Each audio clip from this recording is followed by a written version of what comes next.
Hello, I'm Alistair Greener in the Telegraph studios, and today we're going to be talking about IT security, and I'm joined by Andrew Avanessian, who is the Executive Vice President of Consultancy and Technology Services at Avecto.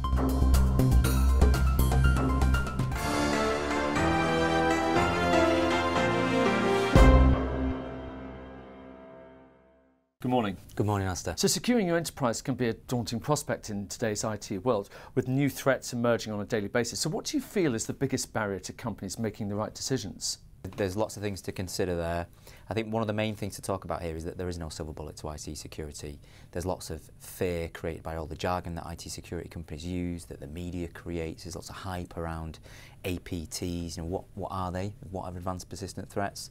Watering hole attacks, drive-by downloads, malware coming out all the time. There's always something in the news about a new and latest hack. The key thing is all of that leads to a fear culture within IT. Massive disconnection between corporate boards that often are made up of sales and finance backgrounds.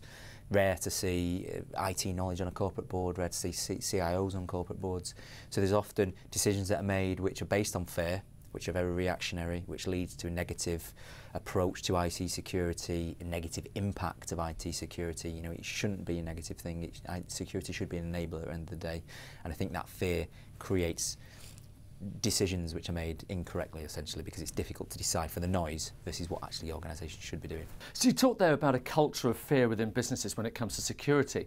Are they actually caught between a rock and a hard place, trying to keep the wheels of business in motion and keeping their enterprise secure? The real question that we need to answer here is how we get that balance, how we compromise between security, being locked and well managed on one side, and how we give people the freedom to do the job. And that's what leads to, if you don't have that freedom, security is weakened, people are overprivileged, they've got too much access to systems, and then it can result in data breaches, essentially.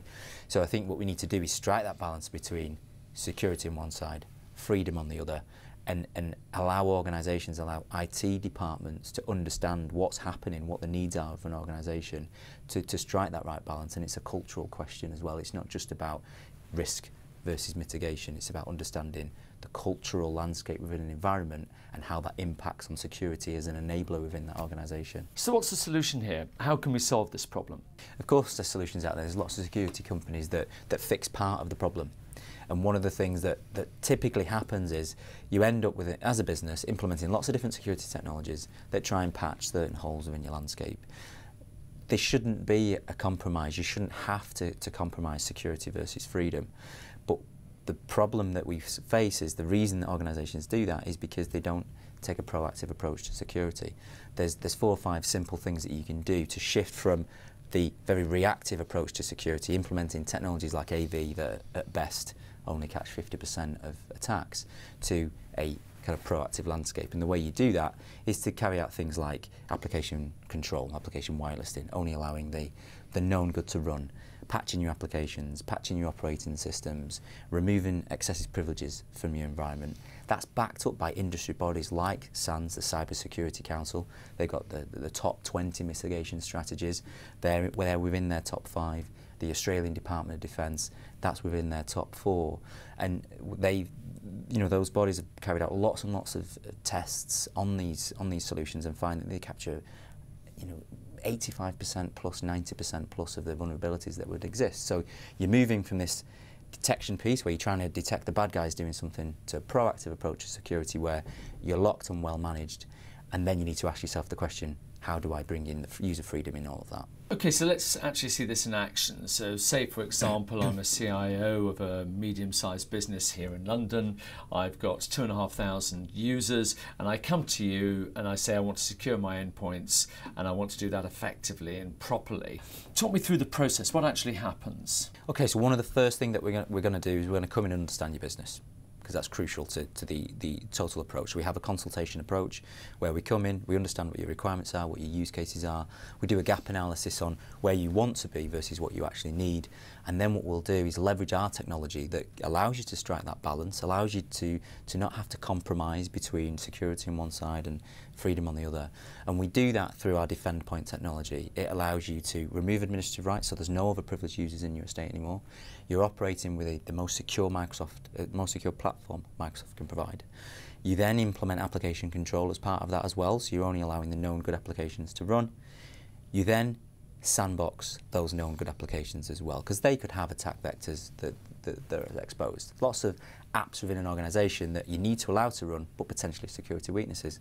So we put those in their own little bubble. So that's the technology piece. The consultation journey piece is, as I've said, understanding your requirements, building that into an implementation methodology that takes you from where you are today, which is very reactive, to the proactive approach, and then leveraging the freedom on top of that. And that consultation journey has been built up across hundreds of customers, across millions of end users, and it's proven to be robust and secure in the most demanding environments. Now, if I might say so, you sound a little bit like the sheriff coming into the Wild West, getting rid of all of the bad boys and leaving all of us to live our lives in peace. But looking into the future, are we really going to be following blindly these external suppliers like that? It's a great analogy you come out with there, Alistair, but I think the important thing is building that trust relationship. You know, nobody should just blindly trust a vendor, blindly trust what they hear in the media or on the web, for example. What we're looking to do is as part of that consultation journey I talked to you about earlier, is come in, understand your business, because that's crucial. If we don't understand what you guys are trying to do, how can we build that trust relationship? And the important thing for us is that we've got that industry recognition, we've got that knowledge. We're not just giving you advice on our solution, we're giving you advice on security best practices, which is backed up by industry leaders, by industry bodies like SANS, like the DoD in Australia. So we're building that trust with you and we're partnering with you for success. What you're absolutely not doing from Avecto is you're not buying a piece of software, you're buying a successful project. We're not interested in selling you a piece of software and then walking away. We're interested in understanding what your success criteria are and partnering with you for that successful implementation. Well, it certainly seems a huge amount for us to think about in the future. Andrew Avanessian from Avecto, thank you very much. Thanks.